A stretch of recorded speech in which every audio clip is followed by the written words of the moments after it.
Laitan ng itsura ang kaganapan ngayong Kapaskuhan mga kababayan. Tinawag baga naman ni Auntie Claire na kamukha ng Chucky dahil si VP Sara, eh siya ito nag-backfire sa kanya, bumalik. Siya pala talaga yung kahawig ni Chucky, mga atit kuya. Actually mga kababayan, kung makikita nyo si VP Sara sa personal, maganda ang ating Vice President.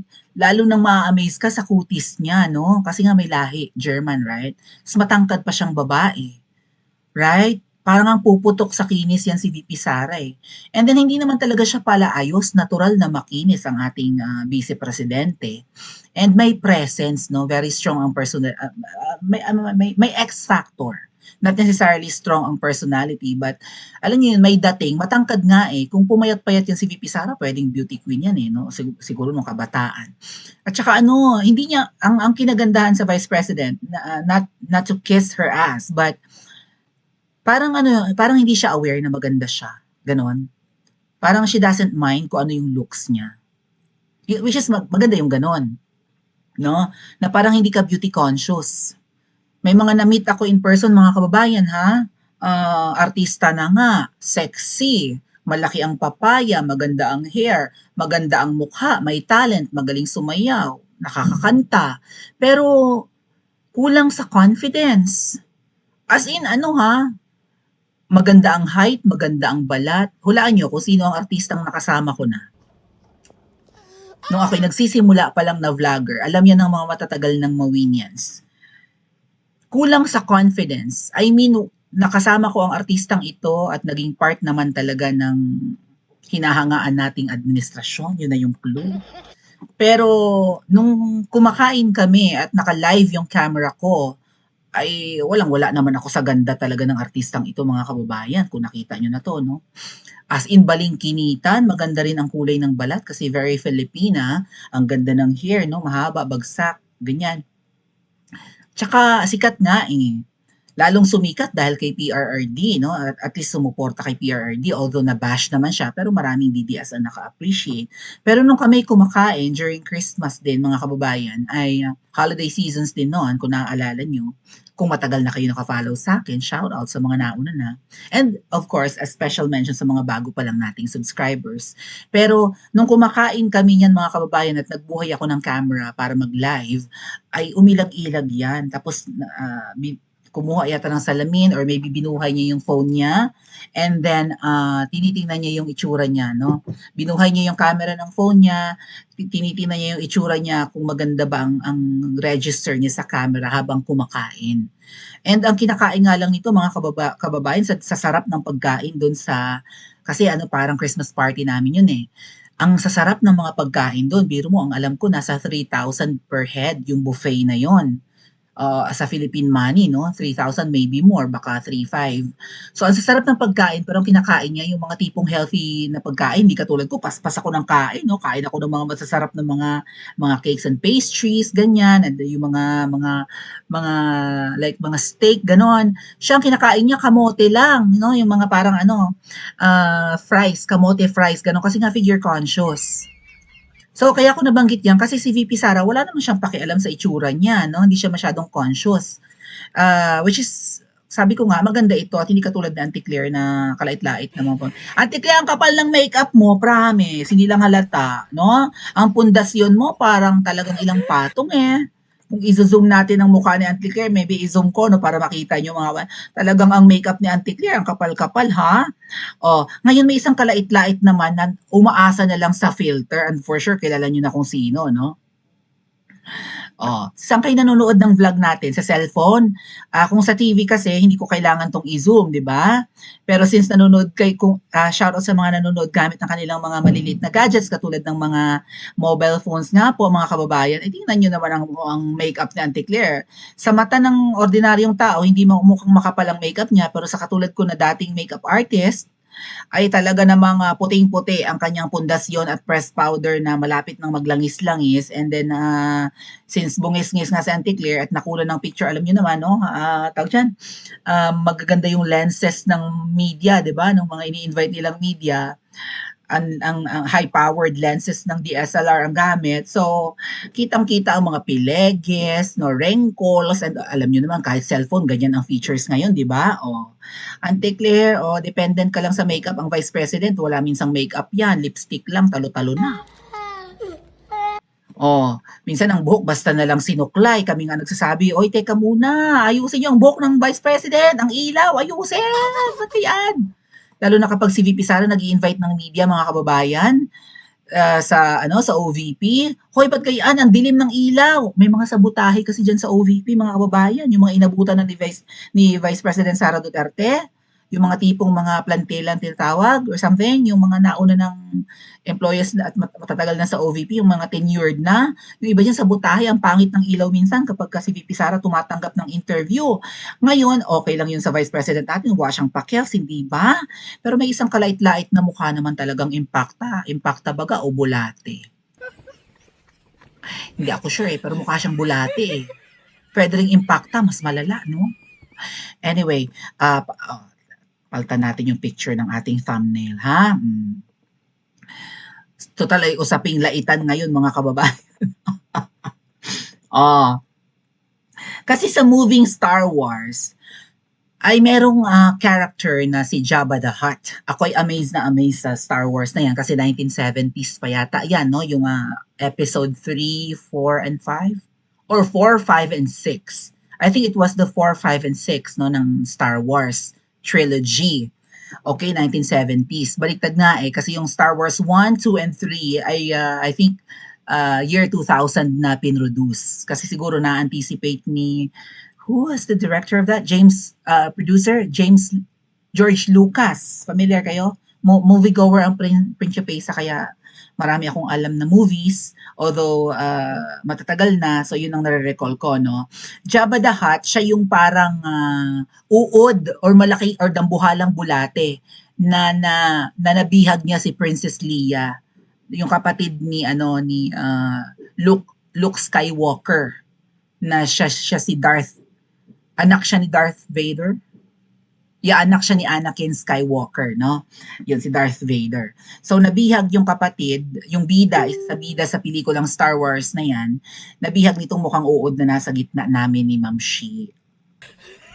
Kasi si Ma'am Shi, nung inauguration, Auntie Claire, mukha talaga siyang si Jabba the Hutt noon. Kasi ang pangit ng design ng kanyang Filipiniana, tapos ma-wrinkles nga si Ma'am Shi Colobottles ang leeg, no? I-zoom natin ng konti para ma-view nyo na may pagkakahawig naman talaga si Ma'am Shi at saka si Jabba the Hutt. Okay, saan galing naman itong panlalait kay si Jabba the Hutt nasa likod ko, mga kababayan? Yun yung uod, no?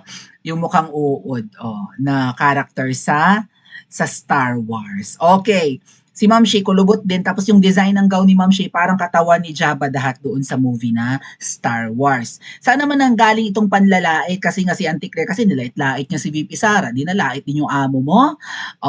Ay dito po yan nang galing sa post ni Attorney Rowena Guanzon. Saan ka na? Ayan. Good vibes daw muna, sabi ni Attorney Rowena Guanzon. Ang kakamping na kinagigiliwan din ng mga DDS. Vance Vlog, thank you so much. Ayan, may pang-coffee na tayo. Thank you sa nagbibigay ng pang-coffee. Tsaka sa nagbibigay ng nagpapahabol ng pamasko sa Principesang Yagit. Ay, okay. Nandito kasi sa facial expression ni VP Sara, parang kumbaga, nagsasmirk si VP Sara or what, na nanlalait ang kanyang nguso. Tingnan. Yung naka-green si VP Sara, yun yung tinanong siya na, babatiin mo ba si Marcos Jr. ng Merry Christmas?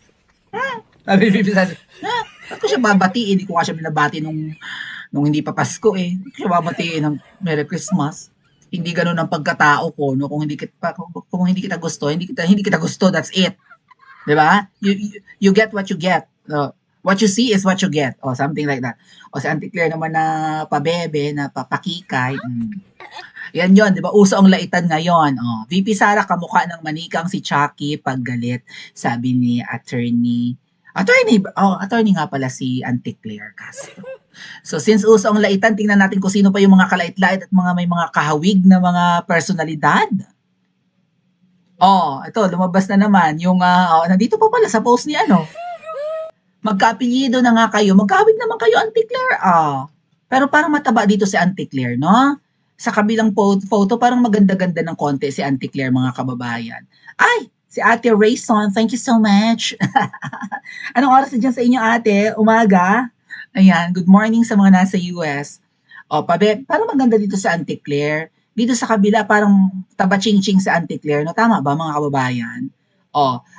Kaya siguro si Auntie Claire, pikon na pikon to kay VP Sara, no?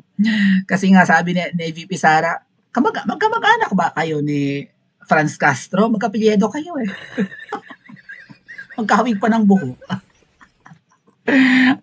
Mga kababayan, kung ako ay ikukumpara kay Franz Castro ng kung sino man, despite na ang sabi ni Auntie Claire, magiging proud ako kung kamag-anak ko man siya, no?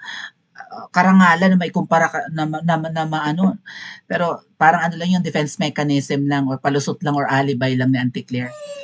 Kung ikaw ay kukumpara kay Franz Castro na di umano yung makakaliwa, tapos despite na mukhang tiba-tiba naman sa datong nung siya ay congresswoman pa, para naman siyang yagit din. Si Franz Castro mukhang yagit, di ba? Mukhang hindi naman nananamasa ng datong. Pero alam naman natin na nananamasa yan ng datong. Nung nakaraan nakuha niya ng video na nagmamadaling pumunta sa lower house kasi nga mukhang may bigayan nun eh. Nung i-impeach si VP Sara, tarantang-taranta, putok na putok ang blush on ni Franz Castro. Kailangan niya mag-blush on ng makapal kasi nga morena siya eh, no? Kailangan kapalan niya yung blush on niya, pulang-pula dapat na mukhang makopa. Makopa? Para makita yung blush on. Yun lang, hindi naman sinilalait natin ng mga brown complexion, which is maganda nga namang balat. Maganda ang ating kulay, no, bilang Pilipino. Pero sa mata ng mga makeup artist na katulad ko, ang hirap lagyan ng kolorete ni katulad ni Franz Castro. Pinapalan mo na't lahat, hindi pa rin kita. No? Whereas kung sa maputi mo ilalagay, konting blush on, kita agad, konting lipstick, kita yung kulay. Sa kanila kasi, ang kapal na ipinatong mo, mukha pa rin bangkay. Laitan talaga sa panahon ng Kapaskuhan, mga kababayan. Ayan. Tapos mukha pang nanggigitata itong si Franz Castro, mukhang oily merkado ang kanyang mukha, no? Haggard na haggard. Ikaw, Auntie Claire, well, to be fair with you, mas maganda ka kaysa kay Franz Castro, no? Mukha kang mestiza. Mukha kang mukha kang maganda nung kabataan mo. Si Franz Castro mukhang mukhang kakambal mo sa uma. Alam mo 'yun? Alam niyo yung uma, mga kababayan? 'Di ba may kambal sa uma na teleserye ba 'yun? Auntie Claire, si Franz Castro ay mukhang kambal mo sa uma. Mukhang marumi, sabi natin Rayson. Ito na, kalait-lait din. Si Ngiwi ay mukhang ginagaya raw ni Willie Revillame. Humingiwi rin si Willie Revillame. I think may resemblance naman si Willie Revillame tsaka si Ngiwi Jr. Ba't ngumingiwi ka, Kuya Will? Inaasar mo si Marco Jr.? Okay. Itong mga compilation ni Attorney Rowena Guanzo ng photos, pang-asar. Ito nga yan. Anong kabataan ni Ngiwi Jr. sa terrace ng Malacanang kung saan nagsasalita yung kanyang ama't ina tapos nasa labas yung taong bayan? Ba't hindi ito nare-recreate nga pala, mga kababayan? Ba't hindi ito nagagawa ng mga Pilipino ngayon? Ang sumugod sa Malacanang kahit sa labas lang. Dahil siguro sa maraming mga yung mga yung mga barbed wire or whatever that is. Kind of hindi na yun barbed wire lang eh. Barbed wire. Matatalas yun eh. Parang razor fence o kung ano man ang tawag doon. Masusugat ka talaga, sasabit ka talaga ng bonggang-bongga kapag yung mga barricade nila, right? Kasi sa tulay pa lang dyan sa may Mendiola, yung Ayala Bridge ba yan? Ay, nakaharang agad doon yung mga wire na pagkabonggang-bongga, ang bilis nilang nakagawa. Pero yung mga flood control, hindi nila magawa, di ba? Katakot nila, So, hindi nakakalapit ang taong bayan kahit sa gate ng palasyo. Ito, nung ang mga magulang ni Ngiwi ay kinukuyog na ng taong bayan hanggang sa mapasok na nga. Ayan, nasa terrace sila. Kita sa mukha ni Ngiwi na natatakot na siya nung kanyang kabataan. Nakabihis sundalo pa siya niyan, no? Akala mo lalaban talaga sa taong bayan, nag-aangas-angasan. Magaling na sila sa optics noon pa man eh. Nag-iisang lalaki, so kailangan niya magbihis ng pangsundalo. Kumbaga, willing ako pagtanggol ang pamilya na yun. Kung mukha naman siyang lampa, ate, kung mukhang lambuti naman si Ngiwi. Kawig nga naman niya si Wire Revillame nung kapanahunan. Oh. Sino itong kahawig pa ni Ngiwi? Sino nga ito? Kamukha rin ni Jan Lapos. Si Jan Lapos, kamukha ni Ngiwi. Si ano to eh? Sino nga ito? Sa Bex Battalion ito eh. Yung, nasa Bex Battalion yan siya. Yung kamukha ni Ngiwi. At saka parang DDS yan, yung pokla na ite. Oo, kamukha nga naman ni Ngiwi, no? Kamukha rin ni Jan Lapus. Nasa dulo ng dila ko ang pangalan niya, mga ating. Oh. Nakakatuwa kasi parang DDS yan sila. Si Lassie, sino pa yun? Si Lassie, yung kaibigan niya eh. Nalimutan ko na pangalan niya. I-comment nyo sa comment section, mga kababayan. Oh. Oh, si Diwata Pares. At saka si Diwata Torre, Nicolas Torre. Oh, warrant of Pares, ang sabi. Imbis warrant of arrest, warrant of Pares. O kasi si Diwata Pares, si Diwata sumikat sa kanyang mura at dinudumog na Pares overload. I think dyan sa may Rojas Boulevard. At marami siya mga branches. Si Diwata na iyan na ayon, ay kamukha nga naman ni Torre, may pagkakahawig sila. Okay. Medyo nga, oo. Ay, Pokemon. Si Sandro at saka si Charis. O magkahawig natin. Si Jake Cyrus na yan, yung si Charis Pimpinko, yung magaling kumanta, na bumibirit. O, si Jake Cyrus na yan ngayon. O, kahawig ka naman ni Sandro, mga ating. O, sino pa? O, si Tambaloslos, kahawig ni Kim Jong-un. Si Kim Jong-un na diktador ng North Korea ay parang diktador din ngayon si Tambaloslos sa lower house, no? Sunod-sunuran sa kanya ang mga buhaya. Mukhang tiba-tiba. Naku, pera yata natin yun Pera natin ang ginagamit ni Tambaloslos para sambahin siya ng mga buhaya. Ay, ba't nasa posisyon pa sila mga kababayan? Wala bang magawa ang mga Pilipino? Wala tayong pwedeng gawin? Ha? Para parusahan ang mga magnanakaw, mandarambong, mga abusado sa pwesto. Kailan ito pagtitiisan ng mga Pilipino? Sana ang taong 2026 ay maging paborable sa bansang Pilipinas at sa mga maralita nating kababayan or sa buo nating lahi, no? Sa lahing Pilipino sana maging paborable. Sana manalo ang mga Pilipino laban sa mga buhaya. Okay? At mga diktador. Diktador. O kung sino man yung mga yawa na yan. Okay. Ay!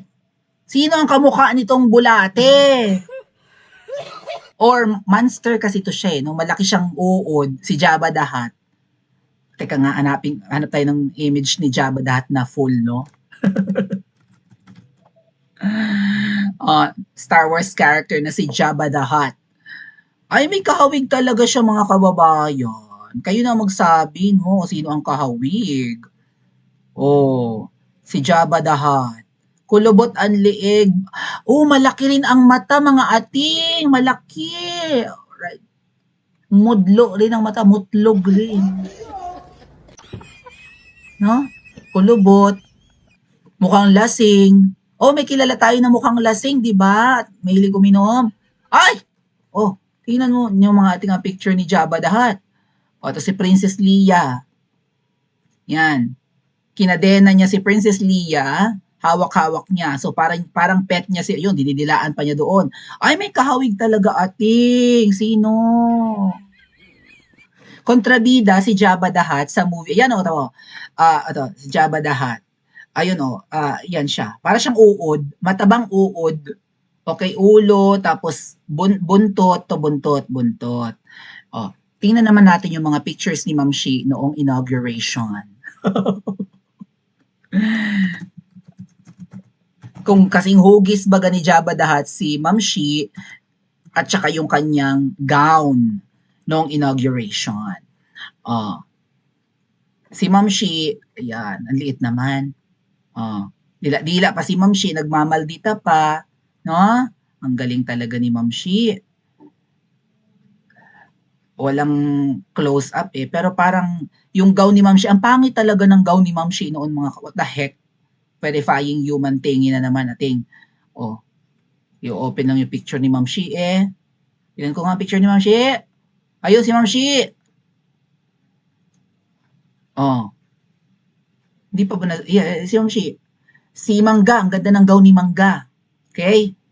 Si Meldific nasa gitna, si Ma'am Shi ayun, no, yung gown niya parang katawan ni Jabba the Hutt. Ay, yung parang ang pangit ng tabas. Alam niyo yung gown ni Ma'am Shi na yan, mga kababayan? Mahal yan. Kasi ang pagkakaalam ko, ang designer ni Ma'am Shi ng gown niya na yan, na mukhang tuwid na sako, tapos sila, ganun talaga yung gown ni Ma'am Shi nung inauguration ni Ngiwi, mga kababayan. Okay? Ang pangit ng tabas. Ang baduy, hindi siguro tinatago nga yung pangit at saka yung butod niyang tiyan, no? Tamo, parang baston yung gown ni Ma'am Shi. Hindi mo maintindihan. Tapos ang pangit pa, parang ikinlip lang yung yung patadyong or yung butterfly sleeve. Parang inimpardible lang sa kanyang damit. Ginanon. Maybe, although maganda yung design, eh, ang katawan talaga ni Ma'am Shi, ang pang Jabba the Hutt. Parang uod, parang bulati. Parang impacta nga raw. Impact ko kasi yung si Jabba. Yung Jabba the Hutt naman mga kababayan, lalaki naman yun. Lalaki yan siya. Pero, mukha kang uod. So, yung gown ni Ma'am Shi na yan mga kababayan, ang alam ko yan, pinya fiber.